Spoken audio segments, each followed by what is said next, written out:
everyone. Welcome to the live and happy 2025. It's the first live of the new year.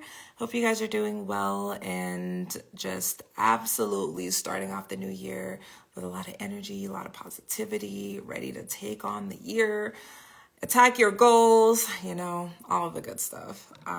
So with that, I am excited to be here to talk to you guys about Amazon FBA and making money online in 2025.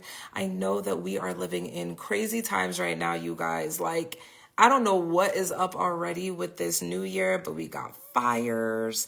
We have got crazy things going on in politics, a lot of just chaos. And I feel like one thing that I'm very happy about is the fact that I have a stream of income that is super reliable and something that I have been doing for 6 years. So this year makes 6 years selling on Amazon. I feel very grateful that I've been able to have this be so sustainable for me and something that I've been able to essentially build my entire life around, selling on this platform.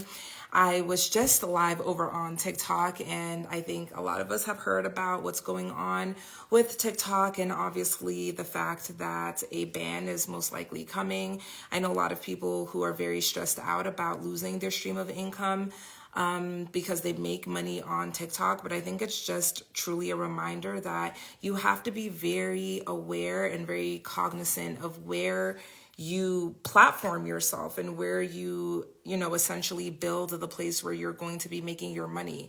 And the most important thing to remember is that you don't want to only be making your money in one place, because you have a situation like this where the government, wants to take away a really substantial stream of income for a lot of people. So you want to be able to have multiple eggs in multiple baskets, and selling on Amazon is probably the best basket you could put it in, if we're being real, for the simple fact that you are going to be able to create a stream of income that is passive. I know that there are lots of different ways that you can make money online, offline, whatever the case is, but there are not as many ways that you can make it passively, meaning you are doing the work up front, you're kind of getting things set up so that you can then allow the business or allow the process to work for you.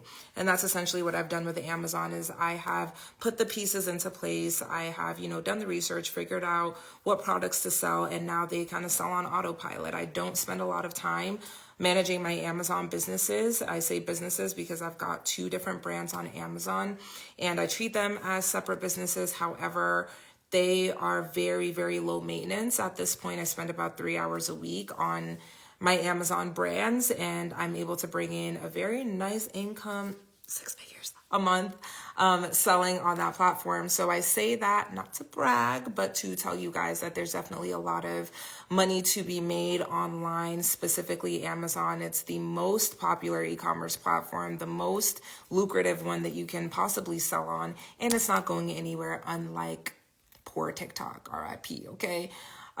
So with that being said, I'm here to kind of tell you guys how you can get started with selling on Amazon, what you should look out for, and the things that, you really need to be aware of if you want to be successful selling on there in 2025. Now, to get started, I'm first going to tell you guys where you can go to just sign up for your Amazon account, because that really would kind of be the initial step. And you can go to the website sell.amazon.com. That's where you would make your Amazon seller account.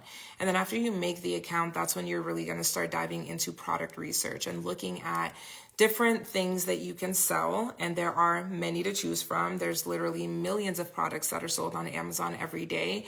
And so you kind of want to think about the products that people are going to buy over and over again, the products that are going to be simple, the products that are going to be non-delicate, non-fragile. Those are the types of things that you want to look out for.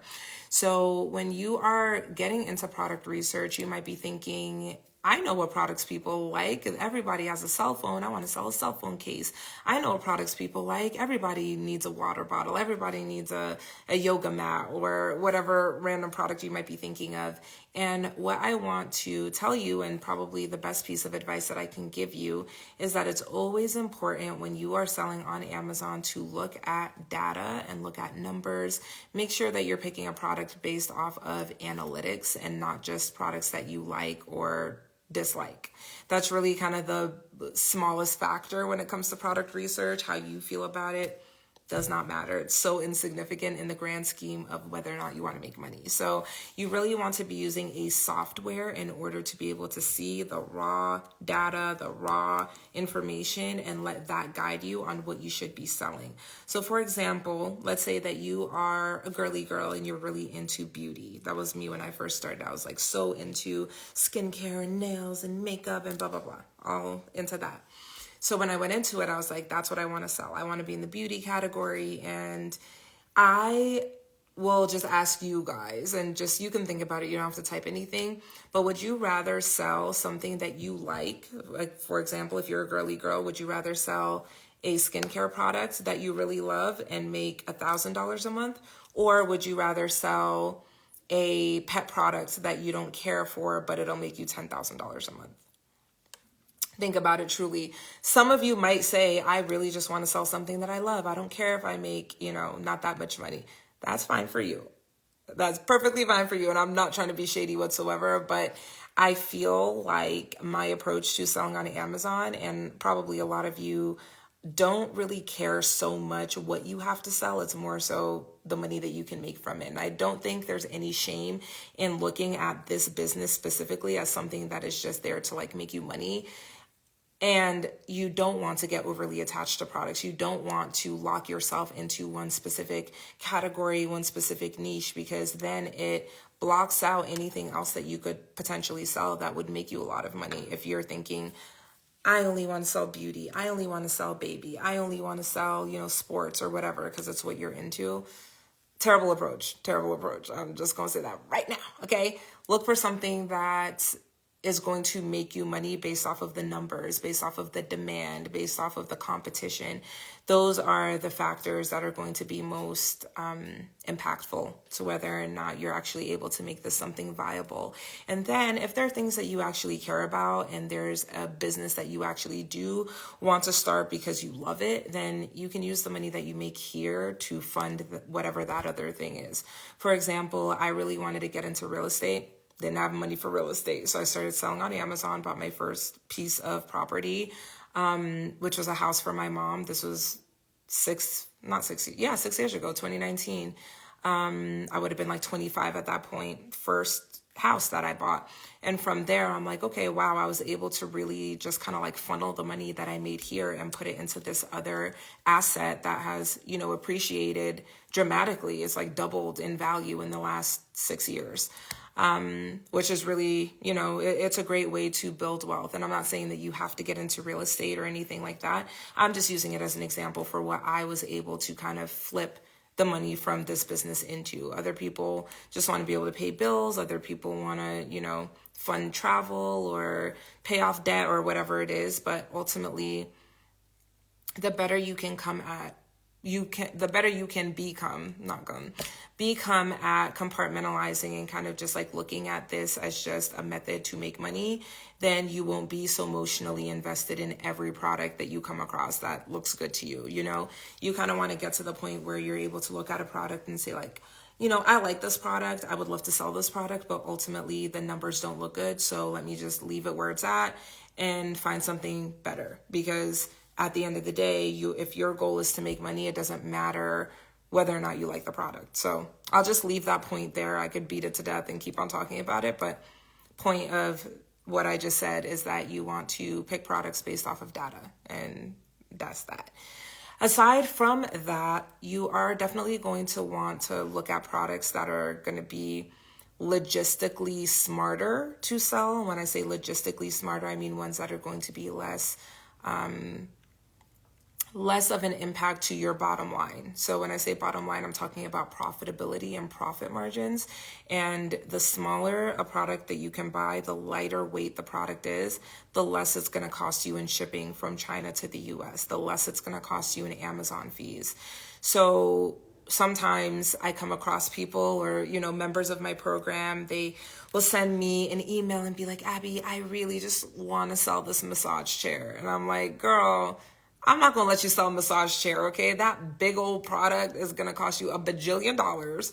to get to the US is going to cost you $1 bajillion in, like, it just does not make sense. That's not the type of product you should be looking at. Now, if you come to me and you say, hey, Abby, I have this product idea and it's this cutesy, tiny little simple thing, and this is how I'm going to differentiate it. And I'll be like, go for it, baby, because I can already see what the margins are going to look like. It means that you're going to buy it for cheap. You're going to get it for a low cost, and then you're going to mark up the price to be able to make that profit margin. So I didn't mean to get like too much into the profitability conversation, but I just wanted to make sure that I'm letting you guys know why certain things matter. I can get on here and just say, just pick something small and lightweight. And yes, that's true, but I want you to understand why I'm saying that. I'm not just like, randomly giving you guys pieces of advice and not making it make sense. So that's why I'm kind of like wrapping it back around and telling you why it matters that something is small and something isn't like overweight or anything like that. At least for a first product. After your first product, if you decide like, hey, I think it's worth it for me to spend a little bit more here or there because I know that I'm going to be able to make it back, by all means do that. But your first time around, you kind of want to be a bit more conservative with the way that you approach which product you're going to choose ultimately. Okay. Just spent a lot of time talking, just giving you guys a little bit of a spiel, a little bit of a rundown. So I'm going to answer questions from the question box first. So if you have any, go ahead and put them there. And then I'll go into the comments if there are any. But if you have something that you'd like for me to answer or give you some information or perspective on, put it in the chat box and I will go right ahead and let you know. This question is from Eve, and she says, do you think digital marketing is a scam? No, I don't think digital marketing is a scam. I think that there are scammy people who do digital marketing, but digital marketing itself is not a scam. Digital marketing essentially is when you have some kind of a online product or a virtual product that you sell. And I have one, I technically have two. I have an ebook and I have a step-by-step program. And I have done memberships in the past, subscriptions in the past. So in and of itself, it is not a scam, but when there are people who lie and mislead and, do whatever it takes to get people to buy their stuff, that's what gives scam. And that's when you want to be careful and cautious on who you trust online, who you choose to take advice from, who you choose to follow. All of that is what's really going to matter. I've learned a lot of information online, so I do think that there are reputable people. Obviously, I guess I'm biased, but I'm a reputable person who has sold on Amazon for 6 years. I make money doing it. I don't teach something that I don't know or something that I don't have experience with or make money with. So I'm not going to sit here and say that the majority of people are like as honest as I am. I can't say that. I can really only speak for myself, but I really just want to make it clear that no matter what industry you go into or what someone is promoting online, there are going to be people who are honest and who have integrity. And then there's going to be people who will say anything, do anything, to get you to buy what they're selling. So I think you just really have to trust your gut, do your research on people. If someone is, talking about how they've made $1 bajillion doing this thing, okay, go and look at their content and go and look and see, how long they've been talking about it. Listen to them talk, because a lot of times people who are full of doo-doo will expose themselves. Like when they're talking, you'll hear it in the way that they talk about the business or the way that they, talk about their experience or whatever. So you'll be able to get a feel for who knows what they're talking about and who doesn't. So that's what I'll say there. Did I answer your question? I don't think digital marketing is a scam, but there are scammers who do digital marketing. You just got to be careful. It's very easy to make things seem like something they're not on the internet.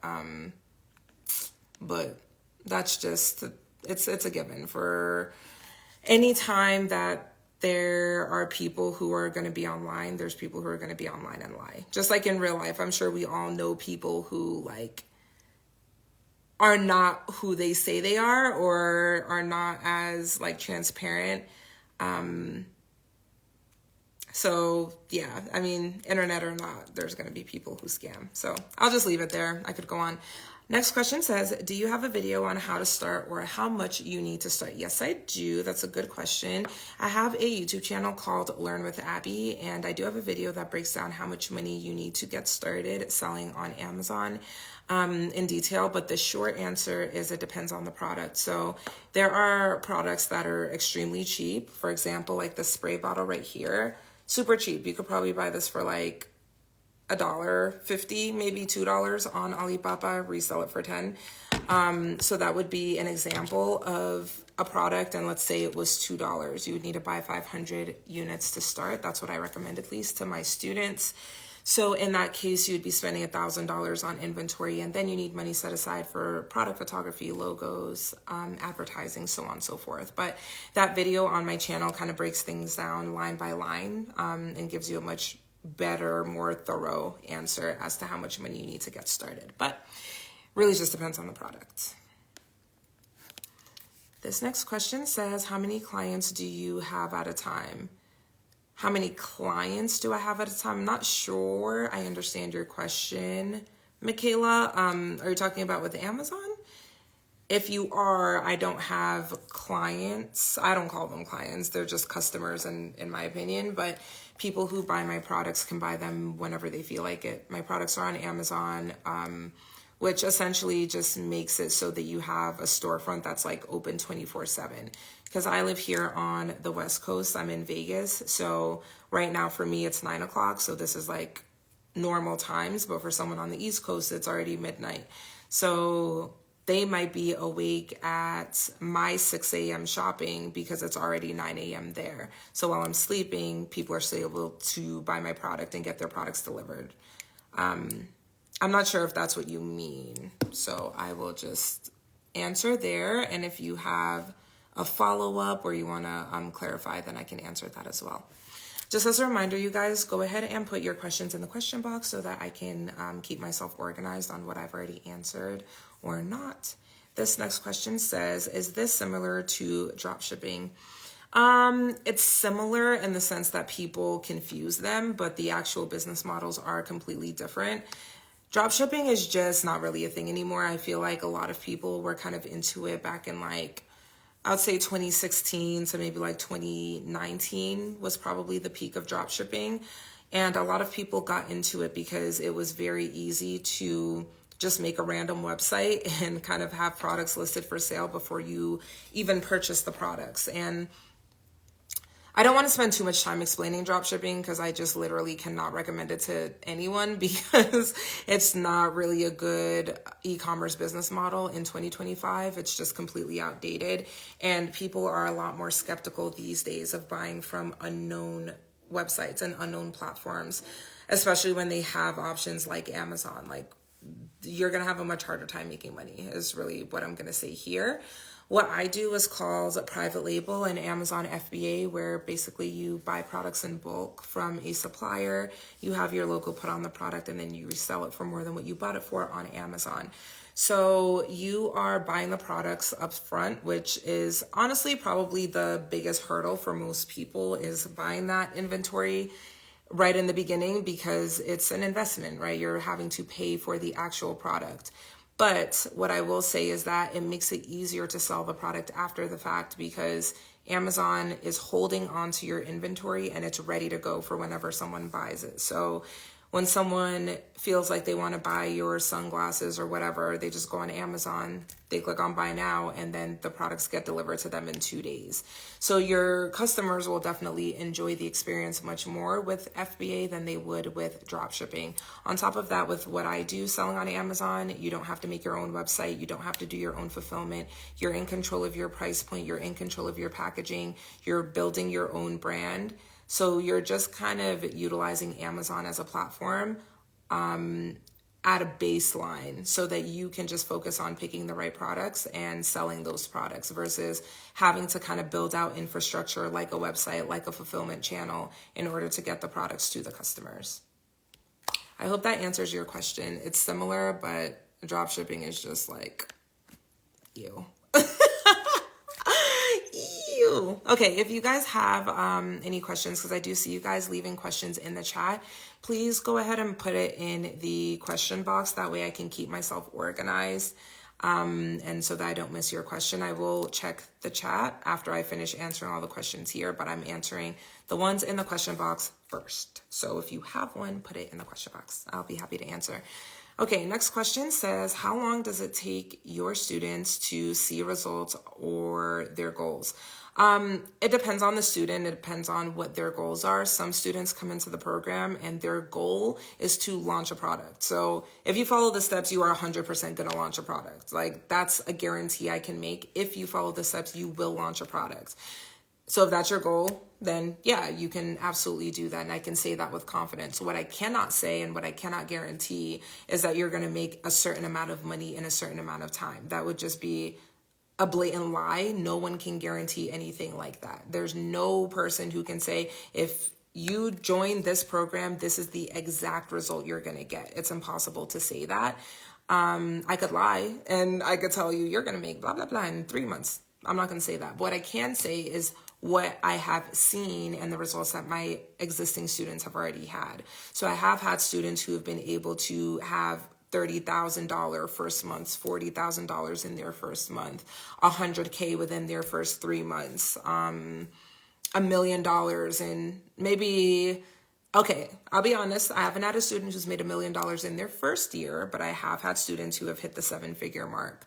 I've had students who have made 10K in their first month, 5K in their first month. You know, it varies, and it has a lot to do with the product that you choose. I would say that is the biggest factor as to someone launching and having 3,000 in their first month versus 10,000. You know, it really comes down to the product. And I have to be honest when I say that, which is why in my program, I teach you methods on picking products that are going to be low cost to you, but ones that you can mark up, because you don't want to get into any business and have it not be worth your time. But at the same time, you have to understand that everything takes time to grow. So you might have a goal of having $10,000 a month.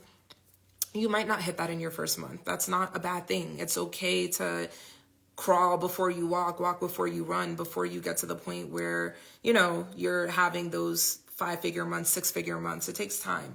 I didn't make $100,000 in a month on my first month. Quite the opposite. I lost money in my first month. I lost money in my second month. I don't say that to discourage you guys. I'm just being honest about what my experience was. And that's because I didn't know what I was doing. You know, I was figuring things out as I went. And my goal with my program is to help my students avoid the mistakes that I made when I first started out. You might make your own mistakes, but at least they're not going to be mine. And those were things that I didn't know because I didn't have experience. So now that I do have it, I, you know, try my best to make sure that you kind of avoid those so that you have a quicker start.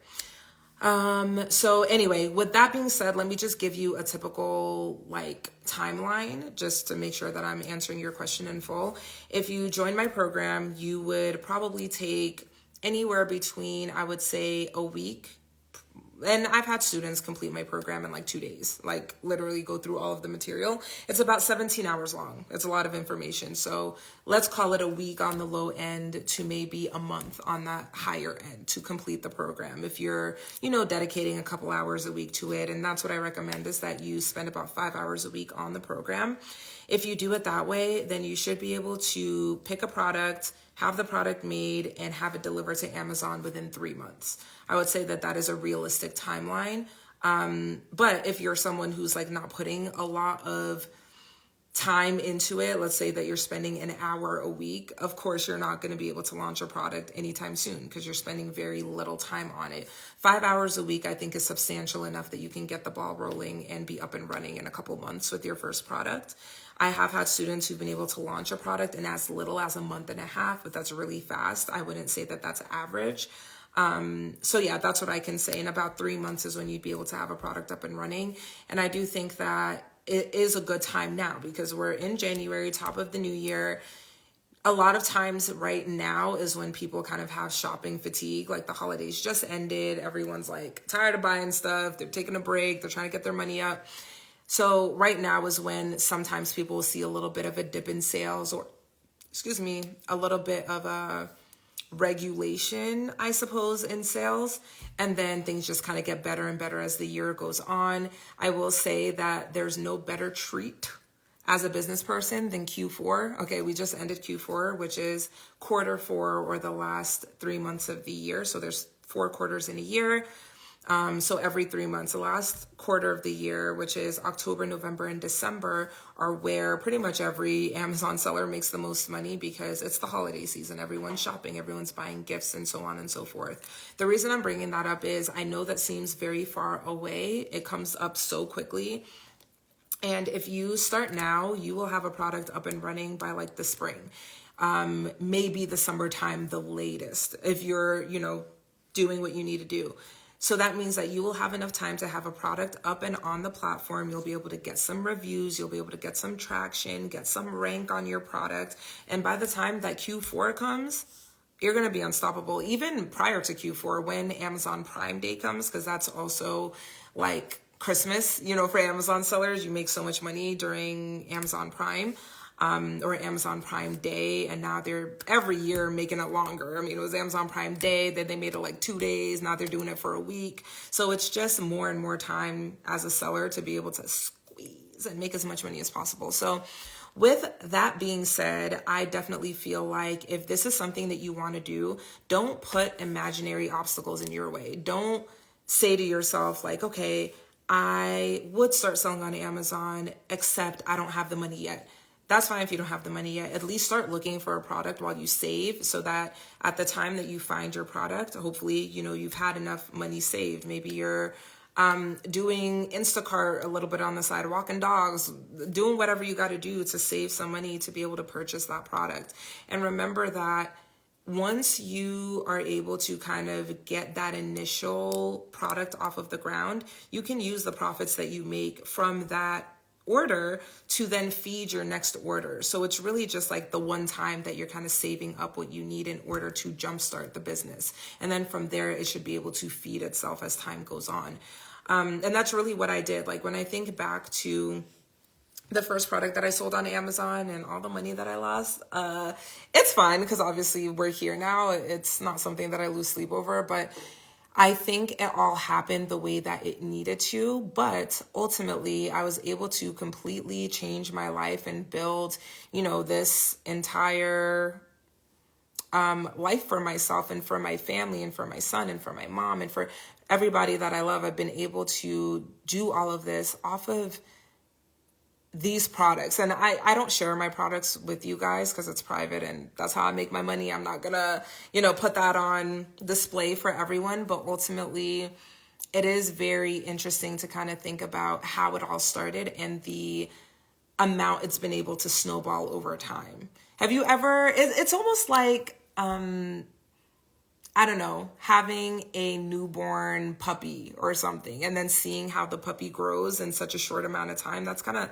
how I don't know if that was a good analogy or not, but that's kind of how I felt when I started my business, because it started off very, very tiny, very, very small. And it just, from there, it kind of took off as I scaled. So for some people, they scale very quickly. For other people, they kind of stay a little bit more steady. They have a little bit more of a slow rise or a slower increase as time goes on. And everyone's different. It just kind of depends on what you want and how much time you dedicate to it and how much, kind of effort you put into it. So anyway, I hope I answered your question. I think I rambled a little bit here, Jada, but either way, like I said, you should be able to launch that product in 3 months. Okay. Next question here says, if not, do you ship yourself? There's probably a first part of this question. Let me see if I can find it real quick here. If not, do you I don't know what the first product or the first part of this question was. I'm imagining that you asked if Amazon ships my products, and the answer is yes. I use FBA or Fulfillment by Amazon where they deliver the products for me. If that wasn't the first part of your question, just let me know and I will elaborate. How many students do you work with at a time? I don't have certain cohorts in my program. My program is open for enrollment and you can join when you want to. I will say though, this year there might be some changes to that. I may have it so I only accept a certain number of students to work with every month, but that hasn't been solidified just yet. So at this current time, you can join the program now if you wanted to, and you would be a student and I would be your mentor, so on and so forth. I will say in my program, I have had thousands of students. I think at this point we've had over 2,000 students in our Facebook group right now. I think we're at 1,600 or so. I'm about to check real quick. This is the Facebook group just for students of the program. So I'm pretty sure we're at 1,600 or more. Yep. 1,600 students in our private Facebook group. And yeah, does that answer your question?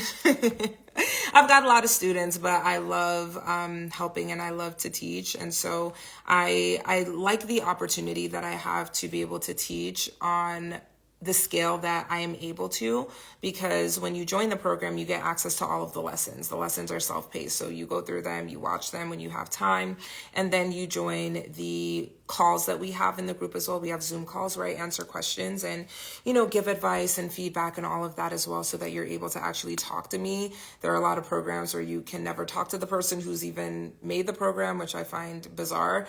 So yeah, I'm very much involved, very much engaged with my students, and I definitely will do everything I can to help you succeed, including reviewing your products for you. So if you feel like you have a good product idea, I will 100% look at your product and I will give you my 100% honest opinion. Whether I think you're gonna like it or not, it's called tough love.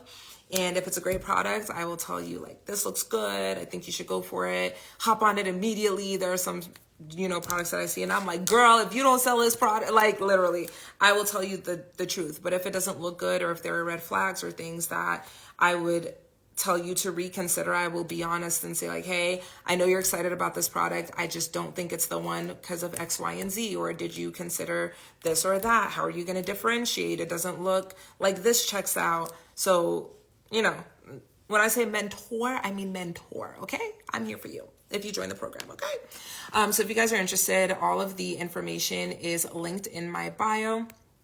And we've had a lot of really successful students come through the program as well. I have one student who joined my program in March, I think, of last year. And within 6 months, she had a $64,000 month. I have a screenshot of it somewhere in my highlights if you guys want to see.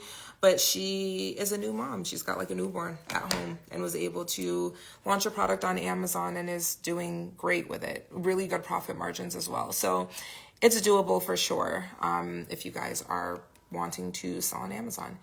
Oh no, I got rid of that question before I had a chance to answer it. Let me bring it back up. How long is your class? Is there a time of... Okay, I just answered that one. So let me know if you have any other questions about the program. Next question here says, do you provide a guide on how to select suppliers? Girl, I'm sorry. I can't tell by your profile picture. So girl or boy, yes, of course I do. Do you think I'm going to teach you how to find the perfect product and not teach you how to find the perfect supplier? I'm offended that you would think that. I'm totally kidding. But yes, of course, I show you how to look for suppliers, what are red flags, how to negotiate with them. I give you negotiation templates, what to say to them so that they don't try to get one over on you. Yeah, absolutely. I even have a YouTube video that goes over looking for suppliers. It's not as intense or as comprehensive as the lessons that are in my program. But yeah, absolutely. Definitely cover. That is an important part of the process. So you will get that when you enroll in the program as well. Next question says, girl, thank you. Oh, no, you're good. No problem. Happy to answer. What is the percentage that you keep from profit? So profit is the percentage that you keep. A couple of terms that you guys might not be familiar with if you're not in business or have never had a business. I'm not trying to insult nobody's intelligence. I know y'all are smart, but I know not everyone is familiar. I know that I wasn't before I started selling on Amazon. So a couple of terms for you to know. Revenue is the same as sales. Revenue is just how much money you are making on a surface level. So for example, if you have a product that you sell for $20 on Amazon and you sell 5 of them, then your revenue is $100. That's just how much money you made surface level, nothing taken into account. Your profit or your profit margin is how much of that you keep after your expenses are paid. Your expenses being the things that cost you money. So the cost of the product, your advertising, your Amazon fees, those would be things that would subtract from your revenue. So your profit is your revenue minus your expenses, and that is what your profit is. Does everyone understand? Give me a thumbs up in the chat if you understand what I'm saying, because I'm making sure that everybody is on the same page. Does everyone get what I'm saying? Your revenue minus your expenses equals your profit.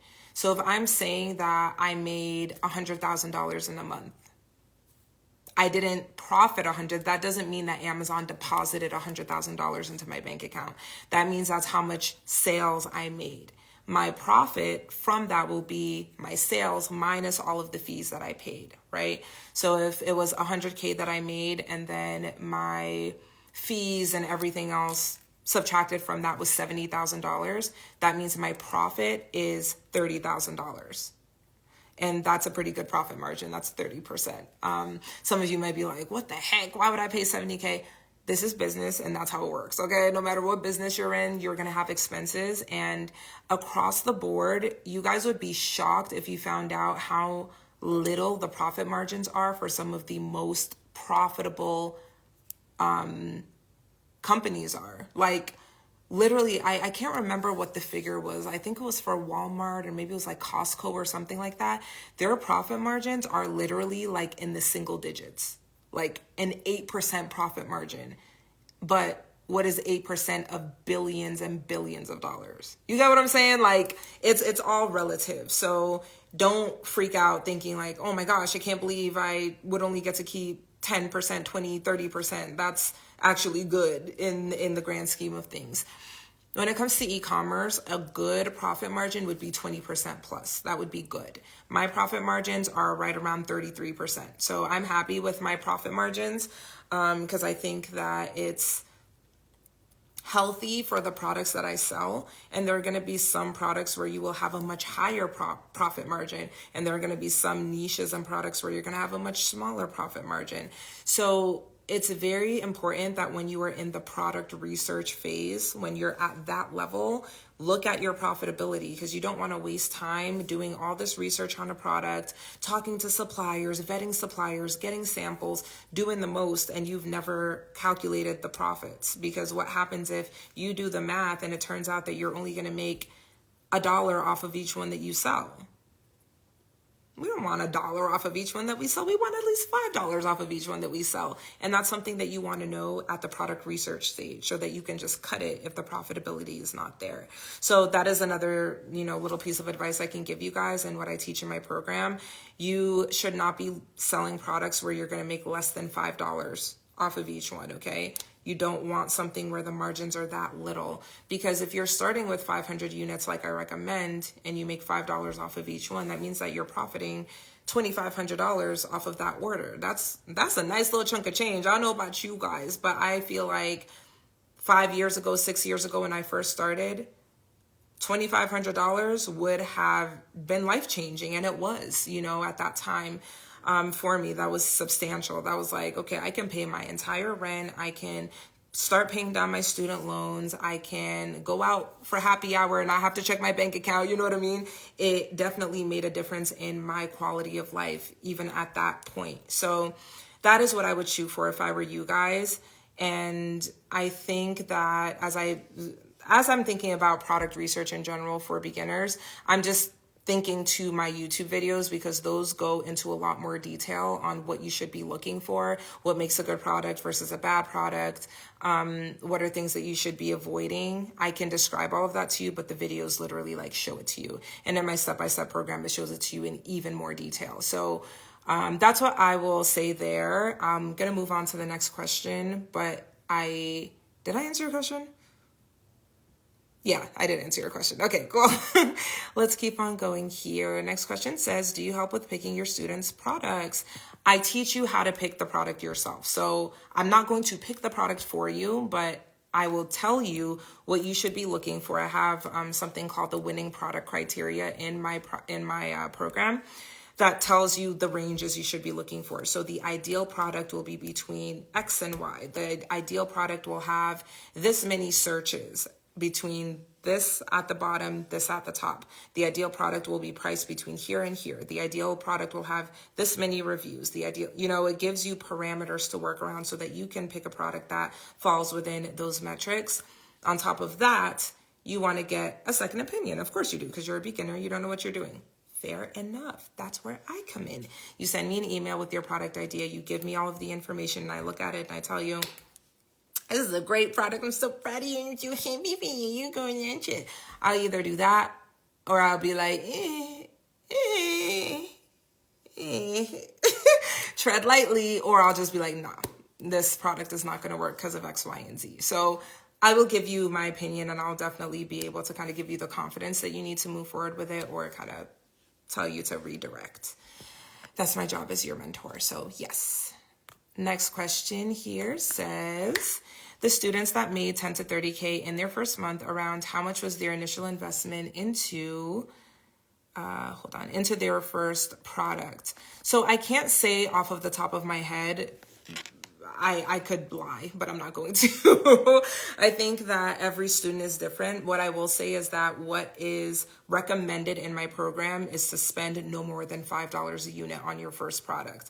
The majority of students follow my advice. Some students do not, and they will go outside of that and just say, like, I felt really good about it, so I made the executive decision to spend a little bit more, spend a little bit less, whatever the case is. I will say the students, and I'm just like trying to think of a handful so that I can think of what their products were and what they might have cost, but you don't increase your chances of making more money just because you're spending more money. This isn't the business that's going to be like, the more that you just like throw at it, the more you're going to make. It's not like that. It's more about being intentional and kind of like thoughtful with the product itself. So you can find a product that you buy for $3 that you can upcharge and sell for $25 or even $30. Those products definitely exist. And in a case like that, you would have spent very little to sell for a lot. Like that would be a very good profit margin. But then there are other people who maybe overdo it on their first product and go outside of what I recommend and just balls to the wall. I'm going to spend $10 a unit on my product. Their numbers are going to look bigger because maybe they're buying for 10, selling for 40 or something. So $40 multiplied by 500 units, the numbers are just going to look bigger automatically because the price of the product was more expensive. So I hope you understand what I'm saying. It's not directly correlated to what you spend as to how much money you're going to make. It's more about the profitability of that product is what's going to be conducive to how much you actually make. Did I answer your question? I hope so. Okay. Next question here says, what's a common mistake new sellers make outside of picking a product? I'm assuming you mean a bad product. A common mistake new sellers make is... Well, I mean, it's kind of all related to product research in general. I'm trying to think of something outside of that. Not getting an inspection done. Not getting an inspection done. Terrible. Yeah, terrible. I could tell you guys a whole story about the consequences of not getting an inspection done. I have a YouTube video that goes over that entire story of what happened and how it happened and all of that. However, what I will say is that you don't want to cut corners. Where there are places that you can cut corners, trust me, you guys, I will tell you where you can cut corners, all right? If something is unnecessary, I'm gonna tell you straight up. You don't even have to do that, girl. Just, you don't gotta do that, all right? If there are ways around it, I will tell you, but there are certain things that you don't want to skip over, because the consequences are going to be much worse than you just like sucking it up and doing the thing.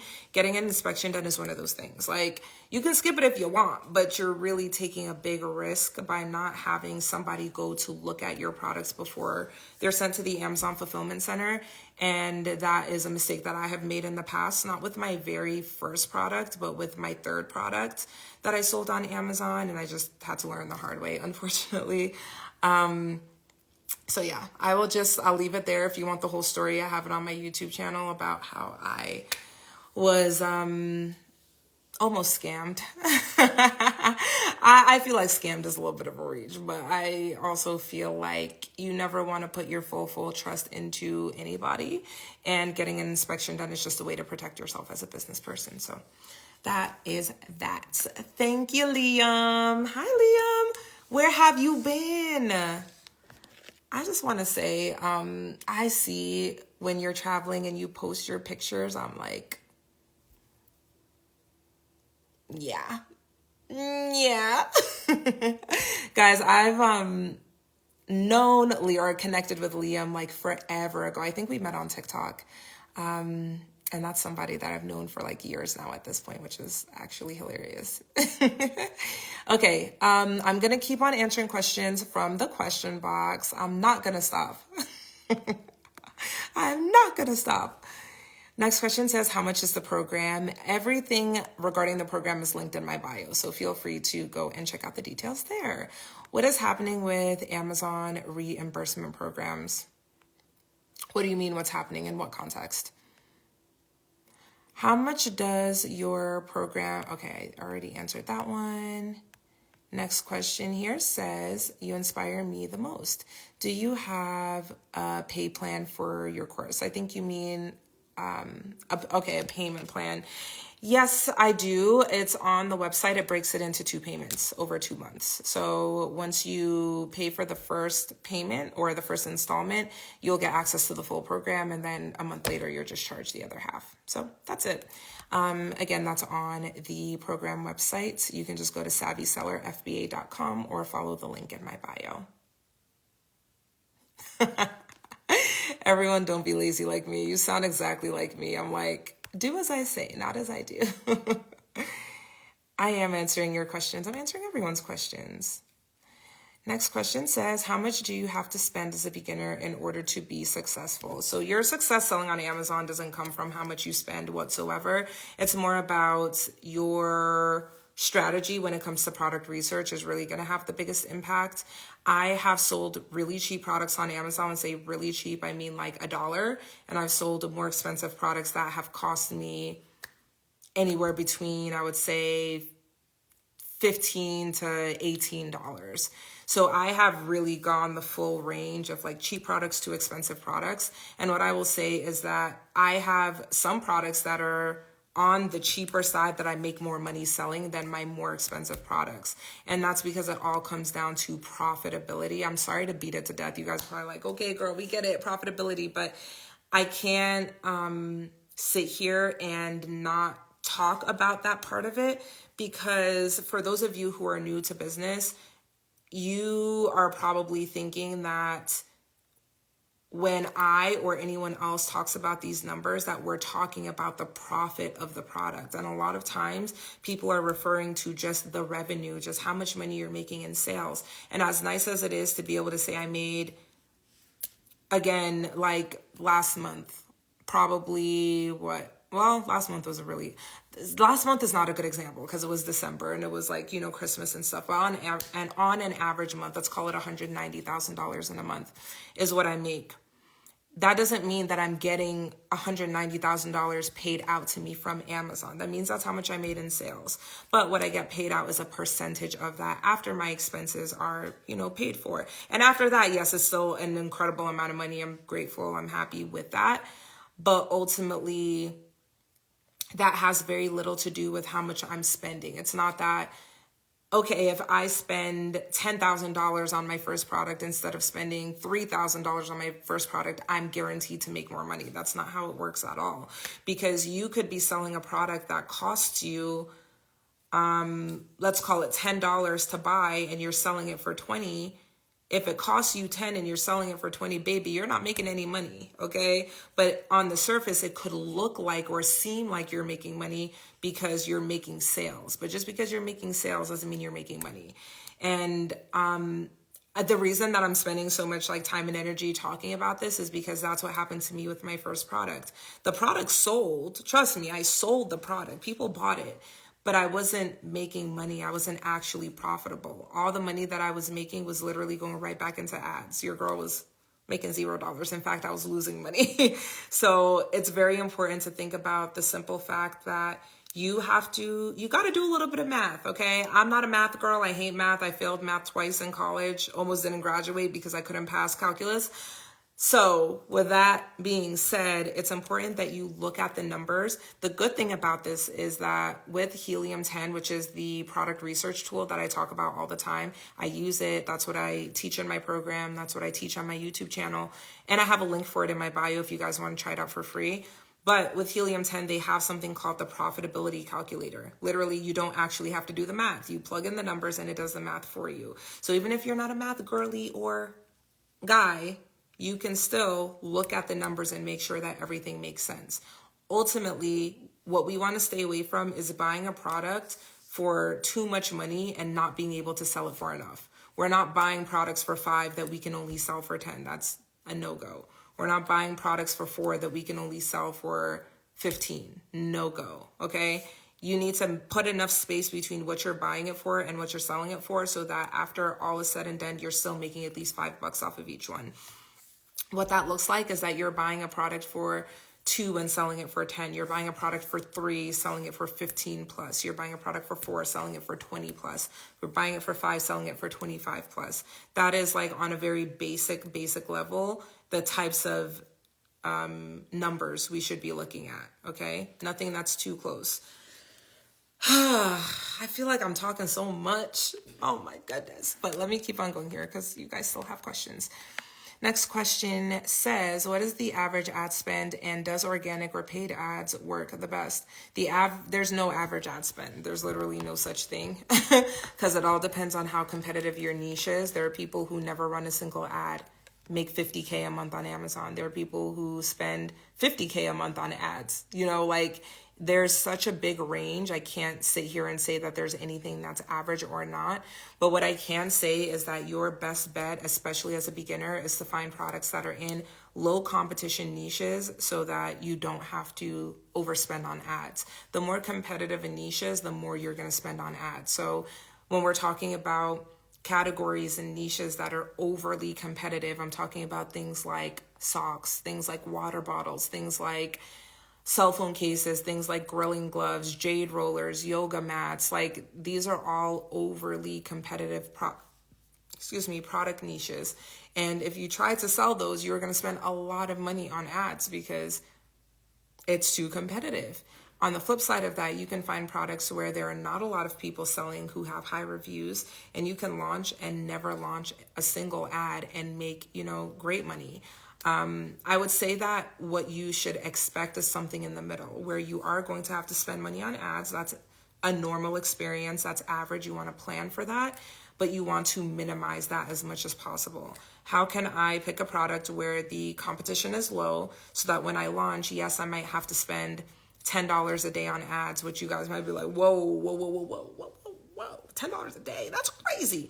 You're spending money to make money. You might spend $10 a day, but you might make back $50 in sales. Great, right? That makes sense. That means that you are spending money, but you're also making money back. That's the purpose. People don't run ads for no reason. You're not just spending money on ads just to not make something back. That's why people will pay millions of dollars for a 30-second Super Bowl commercial because they know that, yes, they're spending, but they're going to make it back one way or another. So it's kind of that same idea. Hopefully that makes sense. And I'm going to keep on going here. Also, have any students seen great sales without utilizing PPC? Absolutely. Let me see if I can find this one example. There's a student that I'm thinking of right now, and I'm just going to see if I can find her post in the group. What was her name? Right here. Where's her post? Oh, yep. Right here. She did $8,800 in 25 days and sold out of her first product, no PPC. Ooh. Error. No. Hold on. Let me see if I can. I have this in my highlights somewhere on my page. If you go to the results tab, you can't see the numbers, but I promise, right? Oh, haha. Do y'all see? 8,800. Oop. Oop. Sorry, I messed that up. Anyway, it's on my highlights. So yeah, I say that just to give you an example. Yes, it's possible. There have been many students who haven't had to run ads. I just don't want to set that as the expectation. And then if it gets to the point where you launch and you need ads, I don't want you to be like, I thought I wasn't going to have to, you know what I mean? So I just kind of set it that way, plan to pay for ads. But if you do a good job with your product research and you find something that's not competitive, you might not have to, you know, and that's just like an extra perk. So next question says, do you approve products to let us know if the item is a good investment? Sure do, for my students only though. Yes, I do. What would you say is the best way to market your product without showing your face? Just use Amazon ads. You don't ever have to show your face. And you can promote your product directly on Amazon's platform. So I would definitely say Amazon PPC.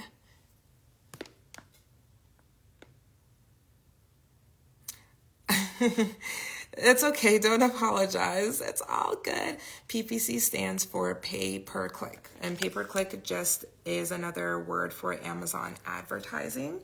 So I'm not sure if you guys have ever noticed, if you're shopping on Amazon and you see a listing and it says sponsored in like gray on the bottom, that means it's an ad. So essentially what Amazon PPC is it's a way to give your listing and your product more visibility. So if somebody is searching up the keyword lip gloss and you're selling lip gloss, you might not be on the first page, because the way that Amazon decides who's on the first page and who's not is it goes by how many units your product has sold.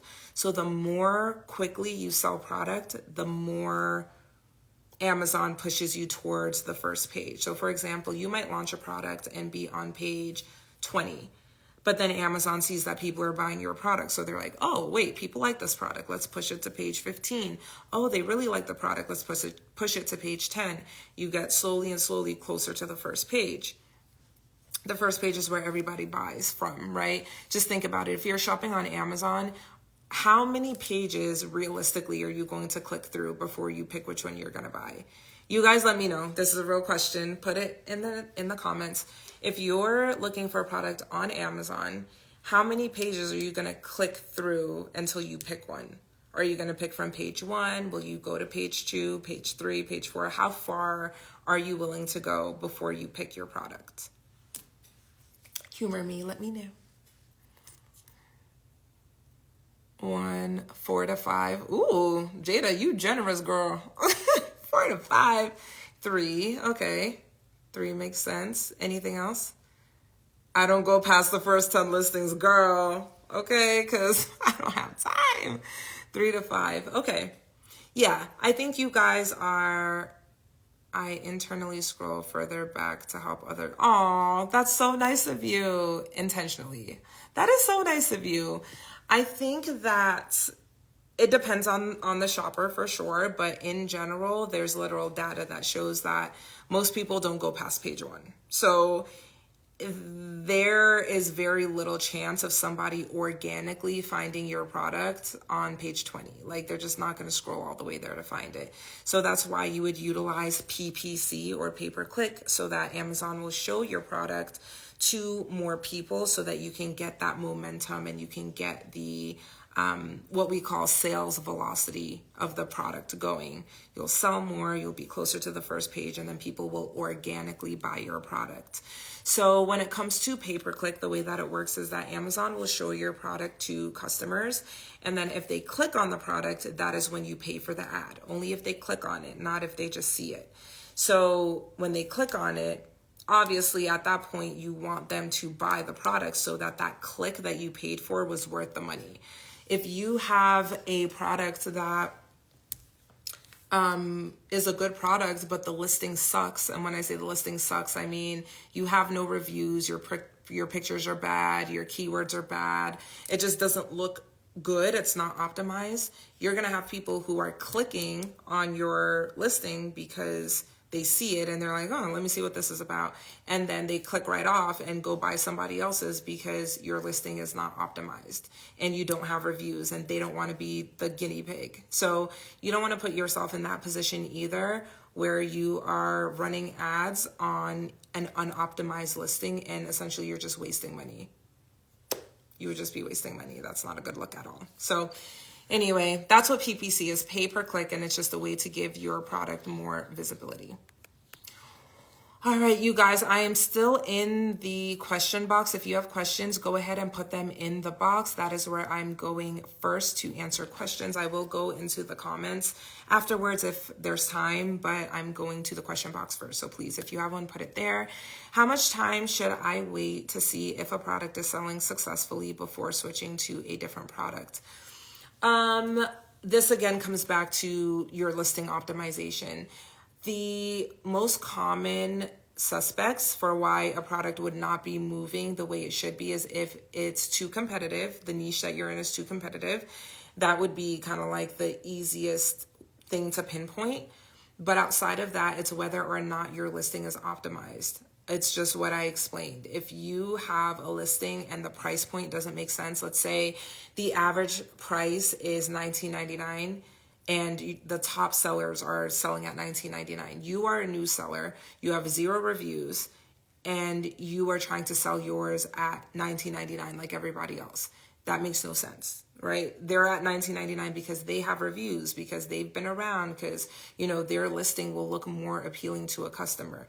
You have 0. So what makes sense in this situation? You're going to price yours at, I don't know, $18.99, $19.99, or I'm sorry, $18.99 or $17.99 to compensate for the fact that you don't have reviews, right? You want to give people a reason to try yours, give yours a chance over your competitors. So that would be a potential reason why the product isn't moving. The price doesn't make sense. Was I talking about price? Yeah, I was talking about price. I had a moment. Outside of that, if you have no reviews, again, they might be like, I would buy this product. However, there's no reviews. Like, I'm not going to be the first one to try it out. Like, I'm about to go on a trip and I need this product in 2 days. And if they have no reviews and it ends up being a bad quality product, I won't have time to return it and then buy a new one in time for my trip or whatever. People want convenience and they want to feel confident that whatever they're purchasing is going to work for them. And the best way to know that is if other people have bought it and if other people say it's good. It's just human nature. It's literal like customer psychology. So that is something else to account for. So the reason I'm explaining all of this is that it's less about a strict amount of time. It's more so about, have you excluded or kind of, what's the word I'm looking for? Have you zeroed out all of the other factors as to why it's not moving? And then you can determine whether or not you want to continue on. So if you have been able to say, okay, my price point is competitive, you can eliminate that as the cause of why the product might not be selling. If you can look at the competition and see that the average reviews are still relatively low, okay, it's not because it's too competitive. If you have at least 10 reviews, you can say, okay, it's not because I have no social proof. If your photos are really good quality, it's not that the photos suck. It's not, you rule out everything else and then you're left with a product and it's still not selling. That's when it's like, okay, maybe I need to just liquidate and let it sell out and move on to something new. that's the point where you would kind of make that determination. I know that you want me to give you a time frame, so I will give you an answer with that caveat that it depends. But I will say 6 months. Like if in 6 months that product is still not moving, that's when I'd be like, okay, it's time to liquidate. I've got to, make a move, get rid of this product and, find something better or whatever. So that's what I will say there. But potentially sooner, once again, if you have already crossed out all of those other potential factors. Do you recommend doing promo on social media instead of PPC? No, I don't recommend it instead of PPC. I recommend that you always use PPC as your launch strategy, essentially the way that you are having your product be introduced to Amazon is with PPC, so that you're giving yourself the best chance at visibility and having people actually see and purchase the product. Promoting a product on social media is fine, like it can't hurt, but very rarely is that going to be enough, because you're promoting it to people that are in your network and people that you know. And unless you're someone who has thousands, tens of thousands, hundreds of thousands, millions of followers, or an email list somehow, or a Facebook group that you run with a bajillion people in it, it's going to be really difficult for you to have that be what gets your listing traction. Like that's not going to be a reliable way to launch a product. So most people, I would say, don't have that. Like even me, I've got followers on here and on TikTok and wherever else, but I don't promote my products on there because I don't have to. I can just use PPC instead. And also that is more like rare. The average person who is selling on Amazon isn't going to have a platform that they can sell, to their audience. So I'm just kind of keeping that in mind, as well as what the average person would have as far as like resources, Next question says, how do I start? Great question. You are going to make your Amazon seller account. That would be step 1. The website is sell.amazon.com. And then from there, you would start doing product research. And that's kind of what we're talking about in this live, looking for different products to sell. But I also have lots of videos on YouTube where I talk about product research. On top of that, guys, I have a free 45-minute training linked in my bio as well that goes over all of this, like getting started, what the steps are, product research. Like I go over all of that in that 45-minute class. So if you can't stay or you missed a lot of this live, feel free to check out the class. It will help you out tremendously so that you can get started quickly. Next question says, I have inventory on Amazon that I'd like to sell and close out. Can you recommend a way to get this done? Is there a site / people that buy bulk inventory, about 200 pieces? It sounds like you're talking about liquidating your product. I would say the most cost-effective way to do that is to lower your price to your break-even price. Like whatever the bottom floor is of where you can sell the product to not lose money, drop it down to there and let it sell out on its own. The reason I say that is that Amazon does charge you to remove the items. So, I mean, it's going to cost you money to have them removed anyway. So you're kind of better off just having it sell. That way you can minimize any losses. And that's the way that I would go about it. Outside of that, if you do want to still have the products removed, you would just pay for that, have them send it to you or wherever, and then you can try selling it on like Facebook Marketplace or Etsy or some other platform, and just do it that way. Any liquidation services that would buy it, you would get very little. Like honestly, not even worth it. The amount that you would pay to have them removed and shipped to you, it probably wouldn't even be worth it at that point. So that is what I will say there.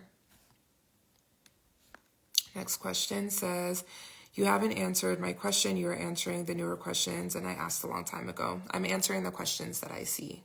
I'm not ignoring anyone's questions. I'm just going through what pops up on my screen. Next question says, how do you handle refunds? I handle refunds by destroying the...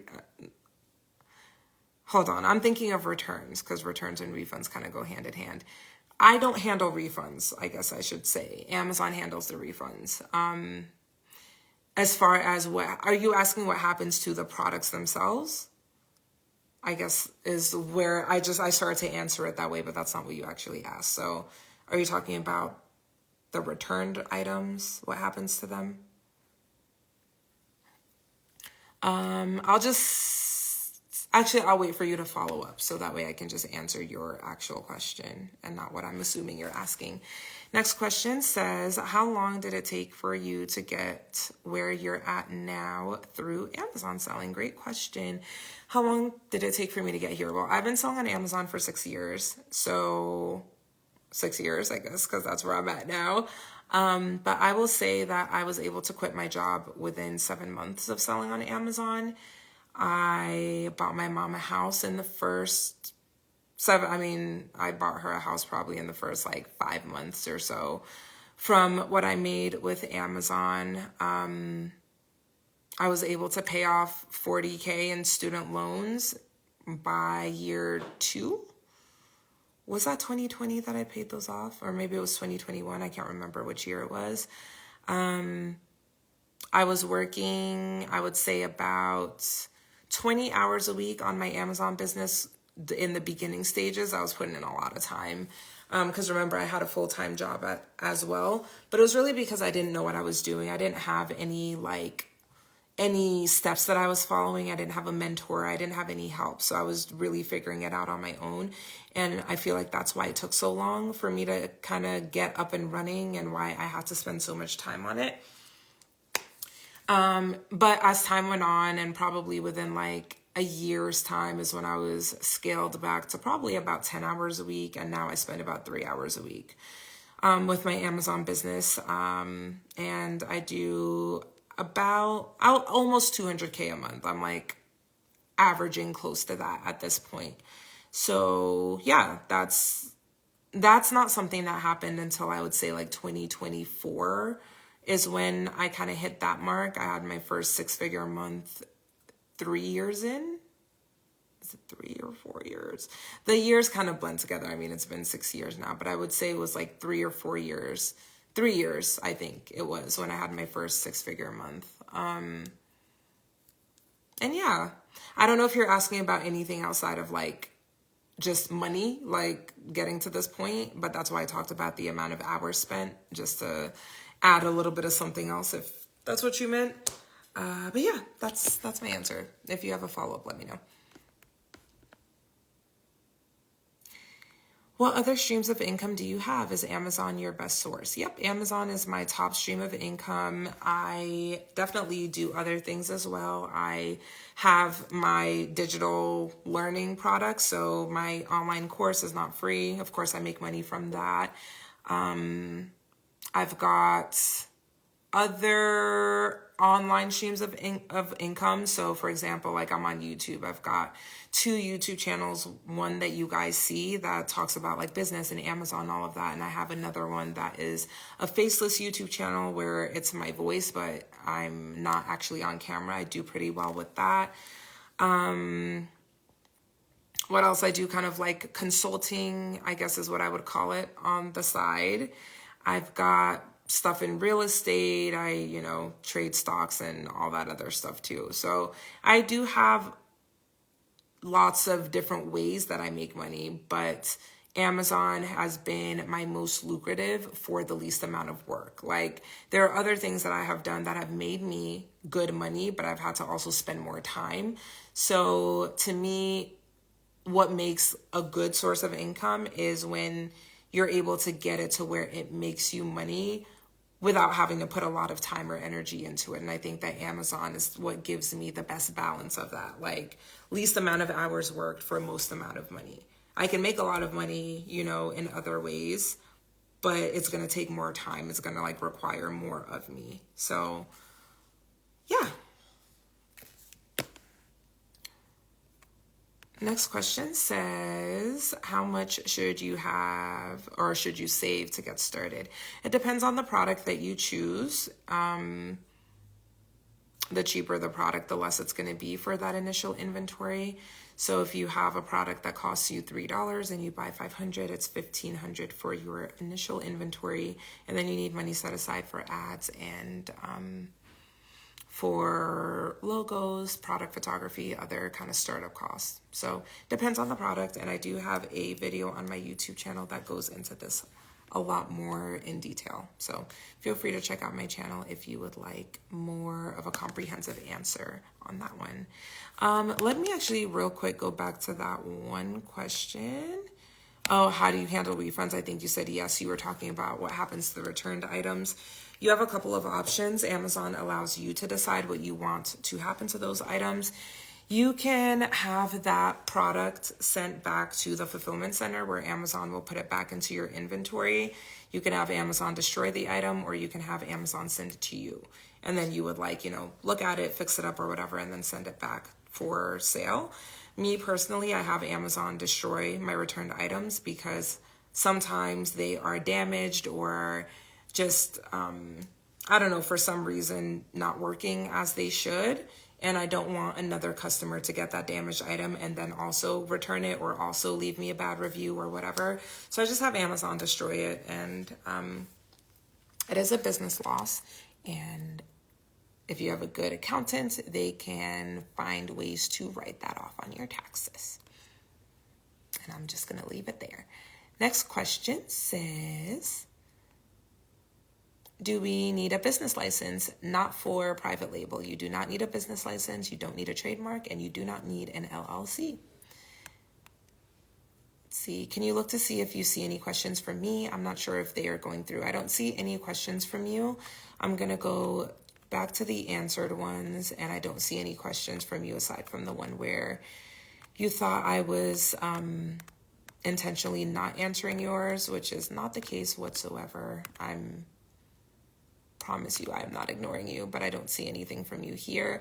Feel free to send me a DM and I can answer your questions in the DM, but it's not coming through. I'm not sure if maybe there's a word that you're using that Instagram is blocking for some reason, but I definitely don't see it. I'm just answering the ones that I see in the box. Let's see. I almost gave up on this Amazon thing, but listening to you just gingered me up again. Ginger is hilarious. I'm glad that you're excited and motivated. I'm happy to help. Let's see. I'm scared to commit to this. What motivated you to not give up? It's completely normal to be afraid because it's something new. You've probably never done something like this before. And I think, fear is our body's response to something that is new. You know, it's scary to not know what to expect. It's scary to not know if things are going to go the way that you want them to or not. So first, I want to tell you that you're not wrong or alone in feeling scared about, kind of committing and deciding that this is something that you're going to do. I will say that some of the things that kept me motivated through the process was thinking about, one, how much it could change my life if all of it worked out.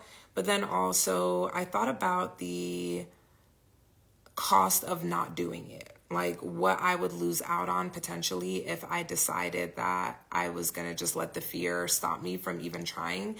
And I was like, you already hate your job.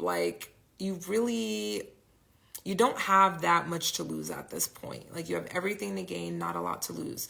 And even if it doesn't work out for you, you're going to find a way to keep on going and try again. And that's exactly what happened. I didn't succeed my first time around or my second time around. It was the third try that, kind of worked for me and took off for me. So I think having that mindset of just I'm only going to fail if I quit is what's going to keep you going. Just know that you are destined to be successful one way or another, one point or another. It's literally a matter of time.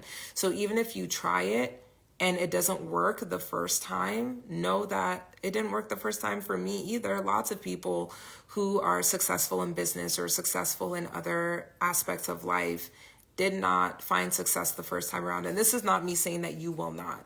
I pray and I hope that you do find success the first time. But know that the worst that can happen is that you find success the second time. And then the worst that can happen then is that you find success. You know what I mean? You have to look at it as you are destined to win. And you just have to try and give it an opportunity to show you when that is going to be, right? If you go into it thinking that at some point it's just not going to work for you, you're kind of creating a self-fulfilling prophecy. You're setting yourself up to lose right off of the bat. You don't want to go into it that way. So yeah, I mean, low-key being delusional and just telling yourself like, yeah, I'm 100% going to make this work one way or another. It's going to work for me.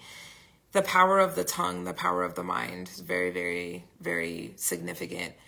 Also what motivated me was just thinking about the change and the positive effect it could have on not just my life, but the people that I love. You know, I always wanted to be able to retire my mom. I always wanted to be able to buy her a house and, you know, kind of take care of the rest of my family and just be able to give us all a life that we deserved and that we could be happy with. And so that was something that definitely kept me motivated on the days that I didn't feel like doing it. And, you know, just kind of focusing on that end goal, focusing on the light at the end of the tunnel was really important as well. And then also knowing that even if you have a day where, you know, you don't want to do product research, like you're over it. It's okay to take that time. It's okay to, you know, not be a robot. No one's expecting that. But overall, it's that energy of consistency and that like discipline of, you know, the only person I'm failing if I don't keep on going is myself. It's kind of like if you're trying to make improvements to your body or improvements to your health, you can make it look like you're going to the gym, but if you get to the gym and you sit in the car and then drive back home, yeah, it looks like you did the work, but you know that you didn't do the work. And so if you know, you don't start unbigging your back, you have no one to blame but you because you didn't actually do the work, right? So that's what discipline is. It's like the days that you don't really feel like it, it's being able to self-manage. Like, okay, I'm going to give myself this rest day because I need it, you know, just to be able to keep myself going. I need rest. Be able to delegate between that and I'm just not being disciplined in this moment. Like, I'm already here. Let me just suck it up, go on the Stairmaster for 30 freaking minutes and go home. And at least I can say that I, you know, stuck with it and I did it. So the equivalent of that being, okay, I didn't feel like looking at products today, but you know what? I sucked it up and I spent 30 minutes poking around on helium-10. At least I know I did a little bit of something to get me closer to my goal today, you know? Anyway, I could speak more on kind of like the motivation piece, but I'll just leave it there for now. Let me go back into the chat and see what other questions you guys have. Let's see. How much should you... Okay, I already answered this one prior to... You marked me as answered. Oh, I'm so sorry. I was asking about the amount of products you sell. Let me go find your product again, Nikki. And Happy New Year to you, Nikki. Hi, Abby. Have you ever sold more than your 6 products, then scaled back to 6? And why not sell more? Yeah, I have sold 13 products over these last 6 years. Why I don't sell more is just because I don't want to, honestly. It wouldn't be hard and it wouldn't be that time consuming for me at this point to launch more products.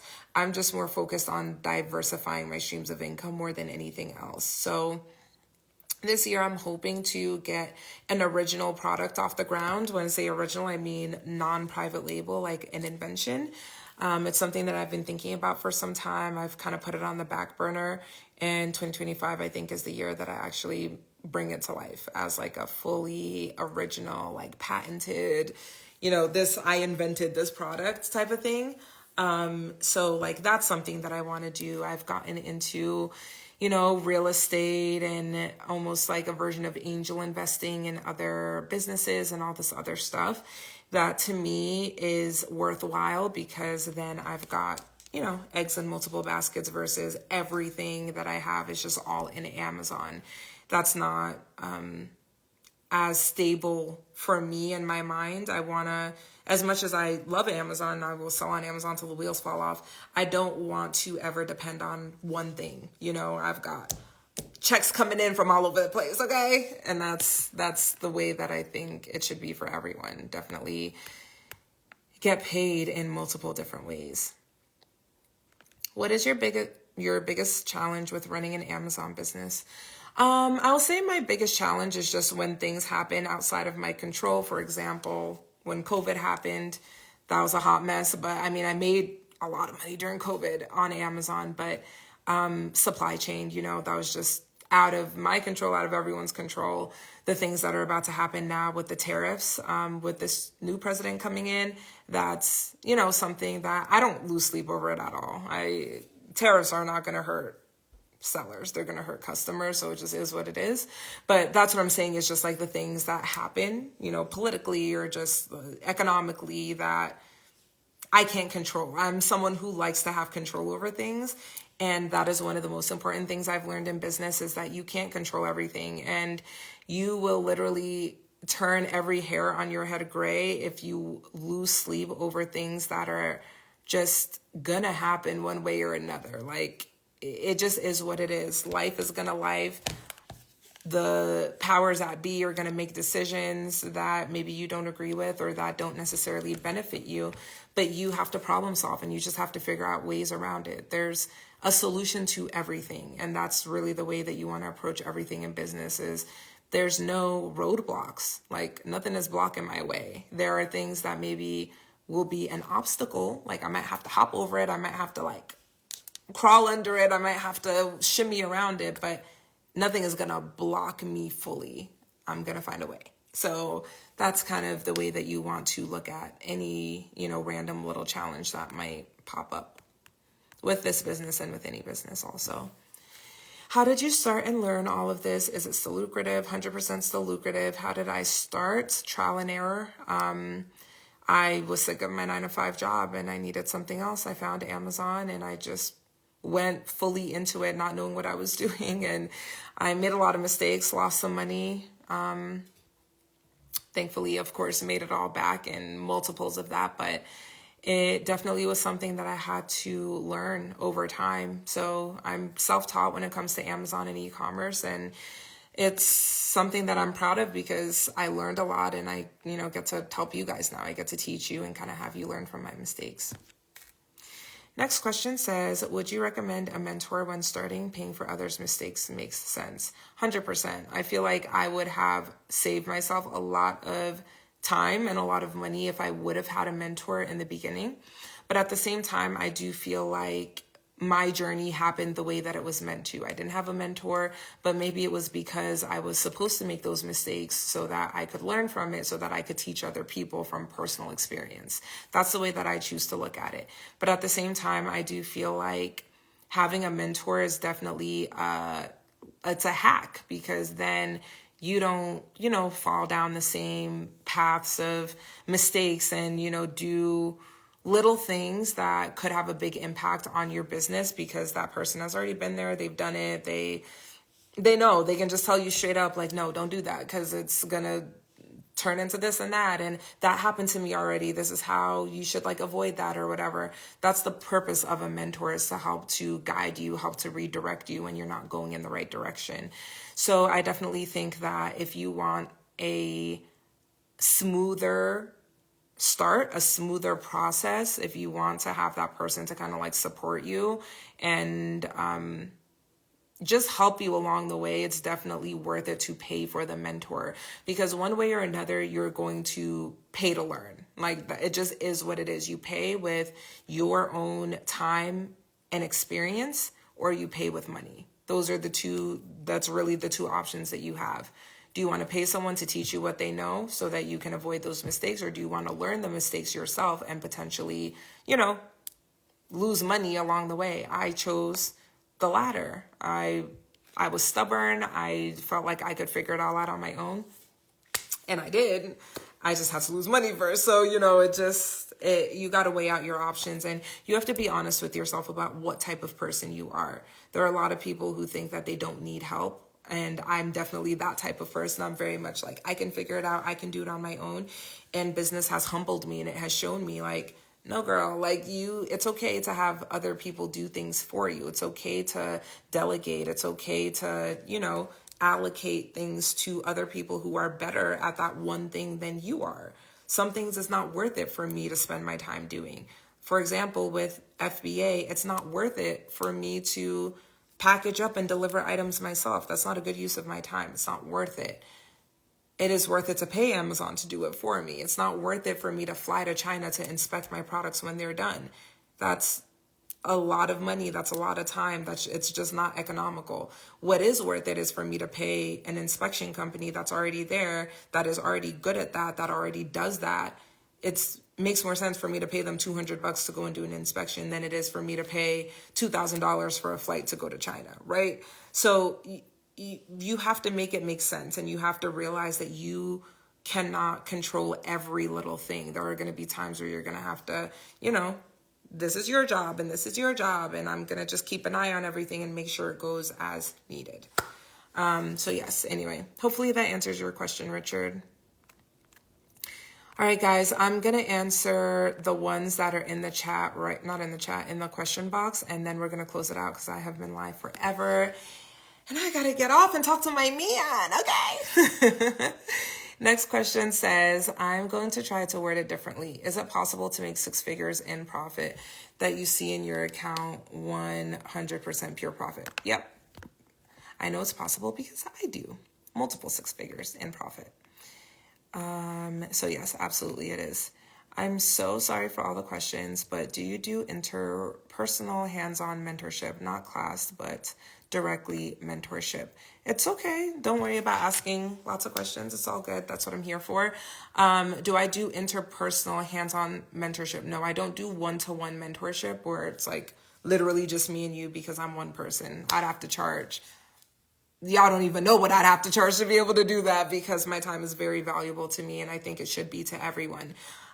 So ultimately, my program is the best way that I've found to be able to help everyone that wants it, but still, you know, be cognizant of the fact that I'm only one person.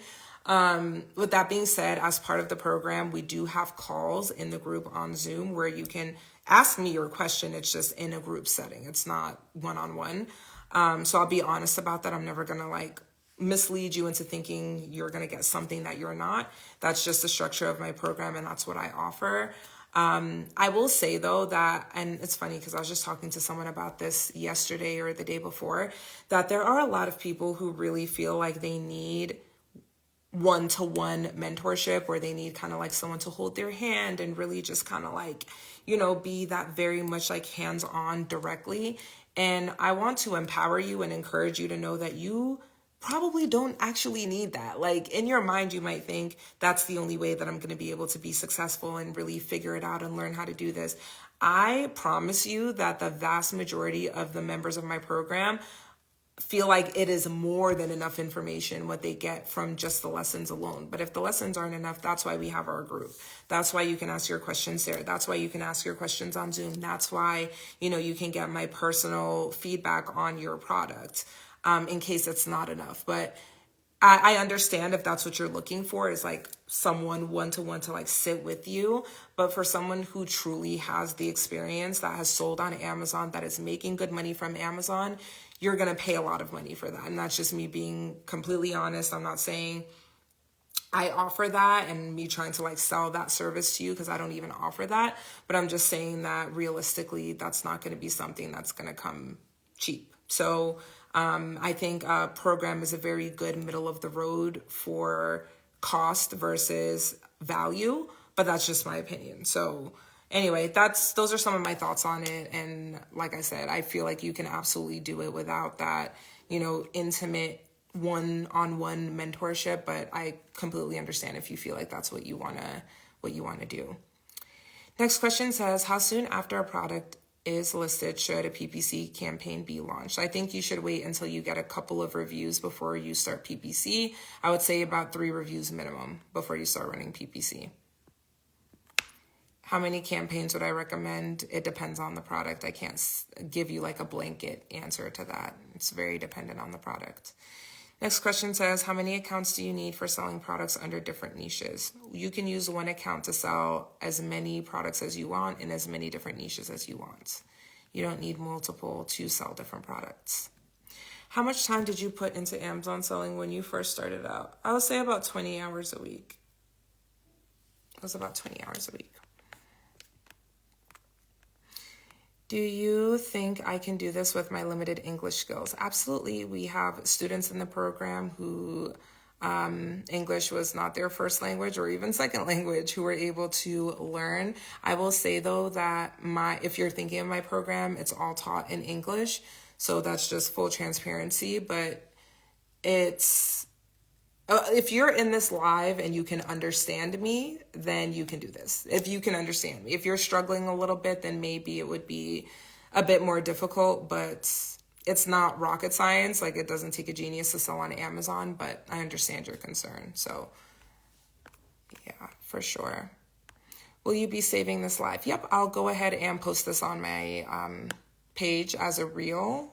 Is it as a reel? Yeah, as a reel when I end it in a few minutes. So yes. It will be there for you to view later. Understand totally. Thank you. You're welcome. Absolutely. Some of the smartest people I know have limited English speaking skills, just for the record. What is the average ROI as an Amazon seller? I don't know that there's an average. Every seller is different. Every business model is different. So I can't necessarily say. Can I do this from Jamaica? Absolutely, you can. What were some mistakes you made earlier on? Picking products that were in niches that were too competitive, not getting inspections, not vetting my suppliers thoroughly, not getting samples. Let's see, doing a bad job with differentiating my products, just kind of like selling what everyone else was selling without putting a lot of thought into how to improve. Those would be some of the mistakes that I made in the beginning. Okay. My lashes are individuals. They're not strips. They're, lash extensions. Thank you, love. I need a fill. Thank you so much for saying that. Let's see, weird question, but did you change your eyebrows? They look great. Thank you.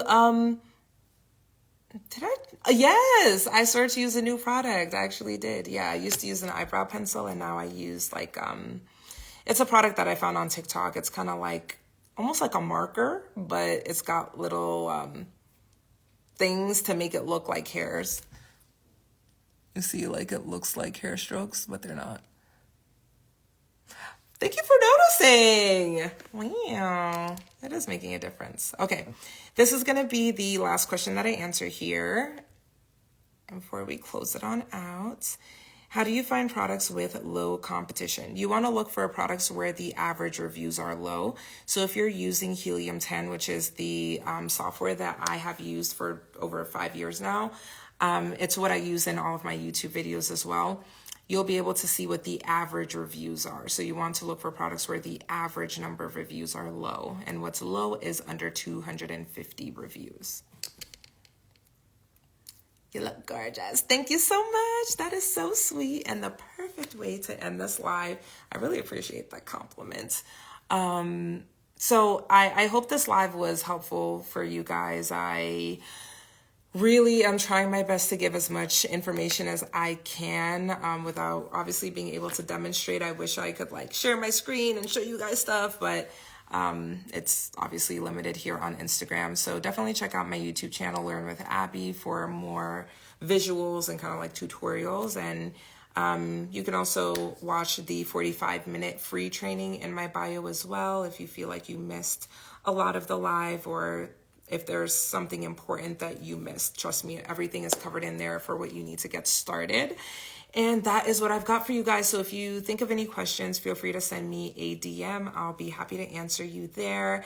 I'm super excited for 2025. I think there's going to be a lot more sellers on Amazon, which I think is so exciting for me, you know, as kind of like a veteran seller, to just like see new people taking advantage of it and just like launching products. It makes me really happy, especially if I'm your mentor and I get to, you know, be a part of that process and just cheer you on along the way.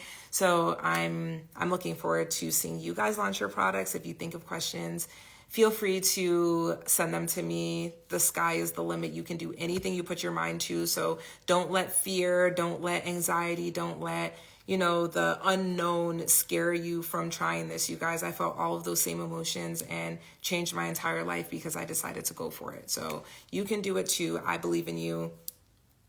And that's what I have. So you guys have the most amazing rest of your weekend. Please be safe. Things are wild in 2025 already. So stay safe. And I will see you guys in the next live. Thank you so much. Oh, you're welcome. You guys are welcome. Aw, you guys are so sweet. I love it here. Oh, I love it here. Merci beaucoup. Aw. How do you say you're welcome in French? I don't know, girly pop, but you're welcome. All right, you all. Good night, beautiful. Good night. Have the best night. I will see you guys in the next live. Bye, everyone.